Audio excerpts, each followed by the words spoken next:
محترم ناظرین، السلام علیکم۔ پرانے زمانے کا قصہ ہے کہ ایک ایسا بیوقوف سا نائی تھا جو کوئی کام سیدھا نہیں کر سکتا تھا، حتیٰ کہ بال کاٹتے وقت وہ کان کاٹ دیتا تھا اور حجامت کرتے وقت گلا۔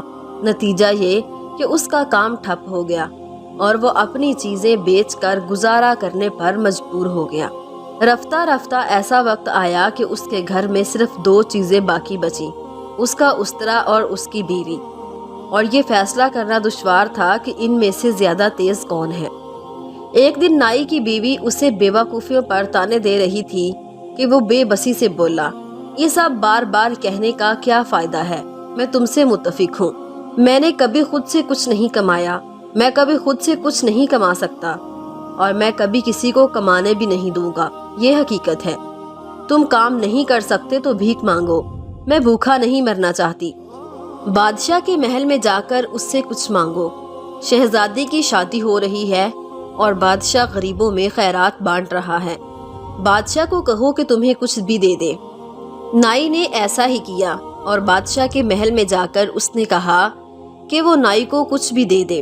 کچھ بھی کیا دوں؟ بادشاہ نے پوچھا۔ اب نائی کی بیوی نے یہ تو نہیں بتایا تھا کہ اسے کیا مانگنا چاہیے، اور نائی کا اپنا دماغ کچھ سوچنے سے قاصر تھا۔ اس نے پریشان ہو کر کہا، کچھ بھی دے دے۔ کچھ زمین دے دوں؟ بادشاہ نے پوچھا۔ نائی کی جان میں جان آئی کہ وہ کچھ بھی کے مسئلے سے نکلا۔ وہ بولا، ہاں کوئی بھی زمین دے دے۔ بادشاہ نے اسے شہر سے باہر ایک اجڑی پجڑی زمین دینے کا حکم دے دیا۔ نائی گھر واپس پہنچا تو بیوی نے پوچھا، تمہیں کیا ملا ہے؟ جلدی دو تاکہ میں روٹی خرید کر لاؤں۔ نائی نے زمین کا بتایا تو وہ آگ بگولا ہو گئی اور اسے خوب ڈانٹا کہ ایسی غیر آباد زمین ہمارے کس کام کی؟ نائی بولا، لیکن زمین تو زمین ہے، وہ کہیں بھی نہیں جائے گی اور ہمارے پاس ہمیشہ رہے گی۔ کیا تم سے زیادہ بیوقوف کوئی دوسرا ہے؟ زمین کا کیا فائدہ اگر ہم اس میں کاشت نہ کر سکیں؟ کیا تمہارے پاس ہل چلانے کے لیے بیل ہیں؟ بیوی گرائی۔ نائی منہ لٹکا کر بیٹھ گیا، مگر چلاک بیوی سوچنے لگی کہ کیا کرے۔ آخر اس نے ایک منصوبہ بنایا اور نائی کو لے کر اپنی زمین پر چلی گئی۔ اس کے بعد اس نے نائی کو کہا کہ وہ بھی اس کی نقل کرے اور خود غور سے جگہ جگہ زمین کو دیکھنے لگی، مگر جیسے ہی کوئی آدمی ان کی قریب آتا تو وہ ایسے بیٹھ جاتی جیسے کچھ بھی نہ کر رہی ہو۔ اس زمین کے قریب ہی جنگل میں 7 چور رہتے تھے۔ وہ سارا دن دیکھتے رہے کہ نائی اور اس کی بیوی چھپ چھپ کر زمین پر کچھ تلاش کر رہے ہیں۔ شام ڈھلے ایک چور نائی کے پاس گیا اور اسے پوچھنے کی کوشش کرنے لگا، اسے کس چیز کی تلاش ہے؟ نائی کی بیوی نے پہلے تو کچھ ٹال مٹول کی، پھر گویا تھک ہار کر کہنے لگی، یہ زمین میرے دادا کی ہے، انہوں نے یہاں اشرفیوں کی 5 دیگیں دفن کی تھیں، مگر ہمیں ان کی صحیح جگہ بتانے سے پہلے ہی فوت ہو گئے۔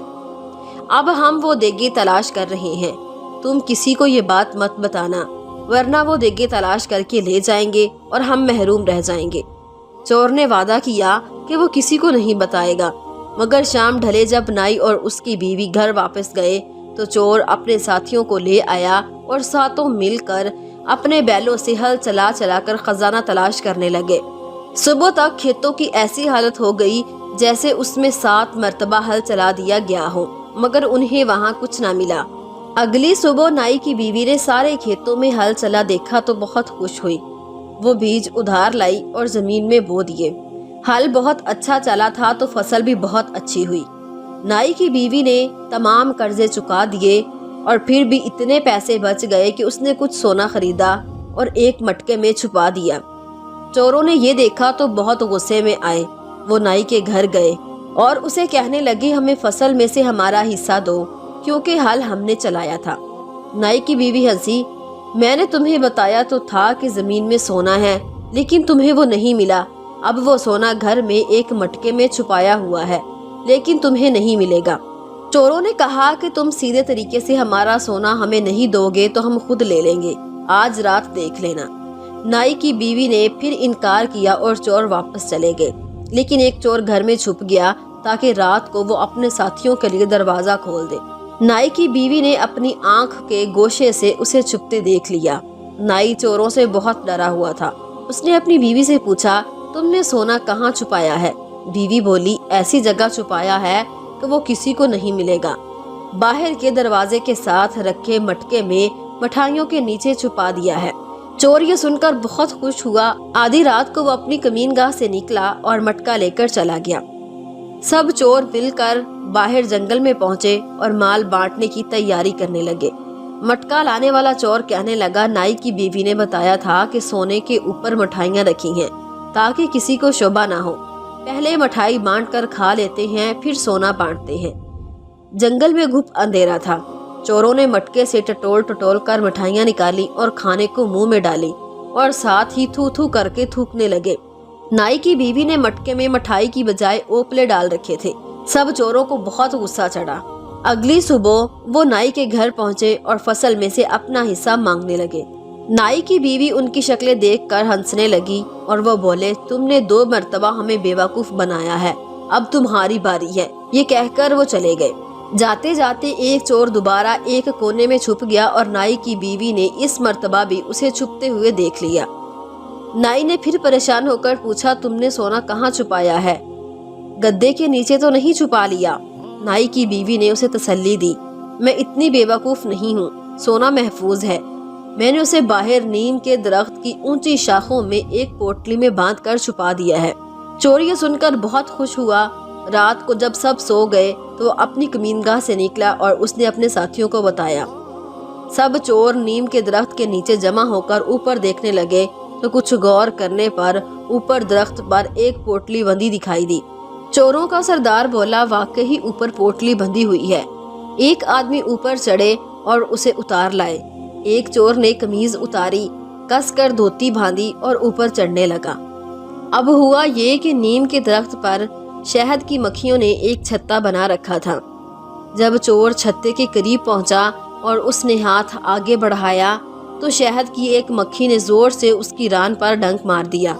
چور نے تکلیف سے پریشان ہو کر بے ساختہ اپنی ران پر ہاتھ مارا۔ نیچے کھڑے باقی چور کہنے لگے کہ تم پوٹلی نیچے اتارنے کی بجائے اس میں سے سونا نکال کر اپنی جیب میں بھر رہے ہو۔ نیچے کھڑے چور چلائے۔ اندھیرے کی وجہ سے باقی سب چوروں کو یہی لگا تھا میں ایسا کچھ نہیں کر رہا ہوں، درخت پر کچھ ہے جو مجھے چبھ رہا ہے۔ درخت پر چڑھے چور نے کہا۔ اسی وقت ایک دوسری مکھی نے اس کے سینے پر ڈھنک مارا۔ چور نے سینے پر ہاتھ مارا، اسے الگ کرنا چاہا۔ نیچے کھڑے چور چلانے لگے ہم نے دیکھ لیا ہے تم سونا چھپا رہے ہو۔ انہوں نے ایک دوسرا چور اوپر بھیجا مگر اب شہد کی مکھیاں مشتعل ہو چکی تھی۔ انہوں نے اس چور کے جسم پر کاٹنا شروع کیا تو وہ بے اختیار اپنے جسم پر جگہ جگہ ہاتھ مارنے لگا۔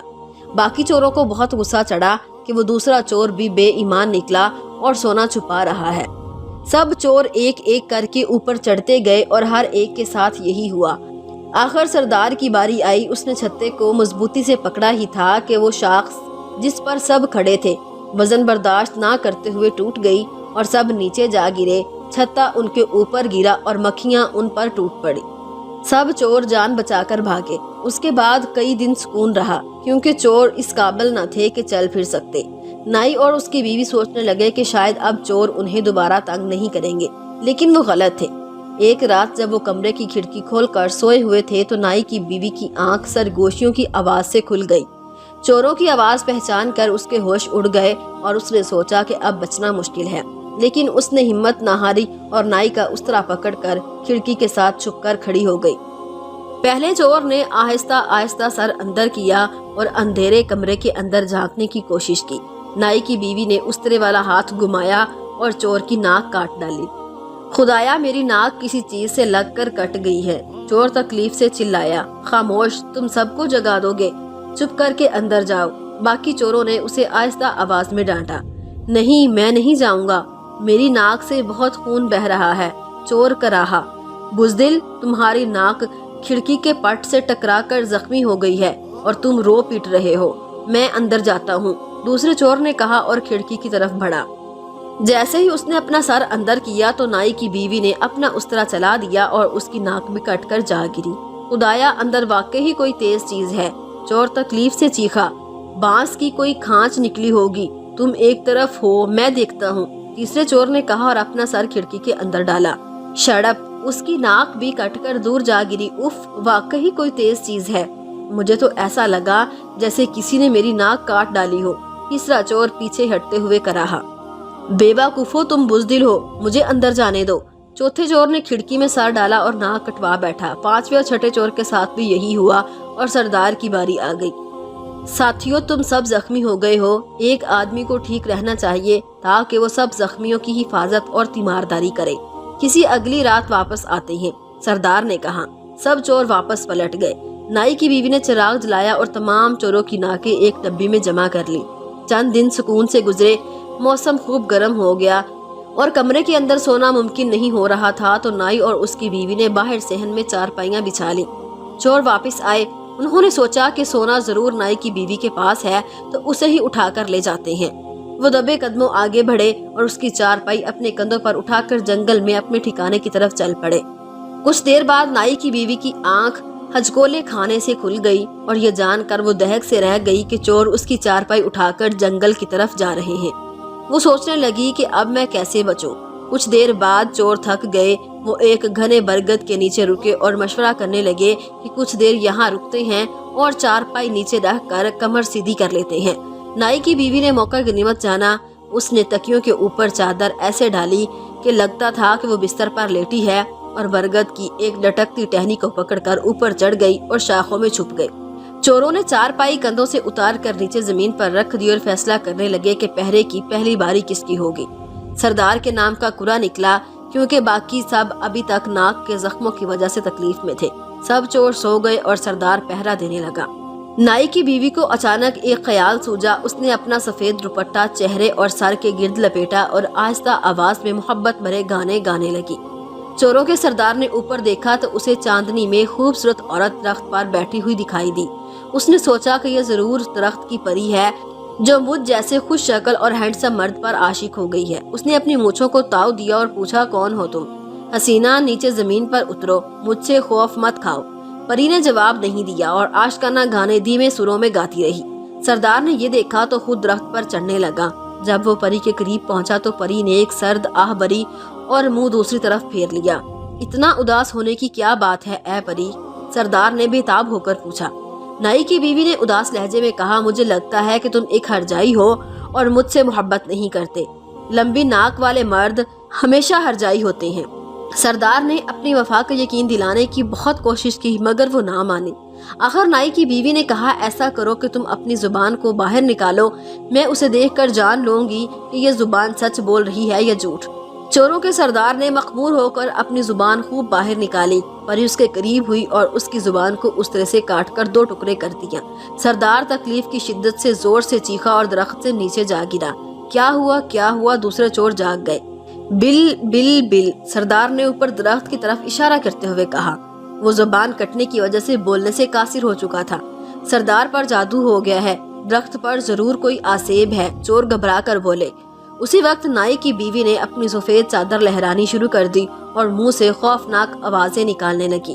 چوروں کی خوف سے جان نکل گئی۔ انہوں نے بدحواس ہو کر اپنے سردار کو کندھوں پر اٹھایا اور اپنے گھر کی طرف بھاگنے لگے۔ جب وہ دور نکل گئے تو نائی کی بیوی نے اپنی چارپائی سر پر اٹھائی اور اپنے گھر کی طرف چل پڑی۔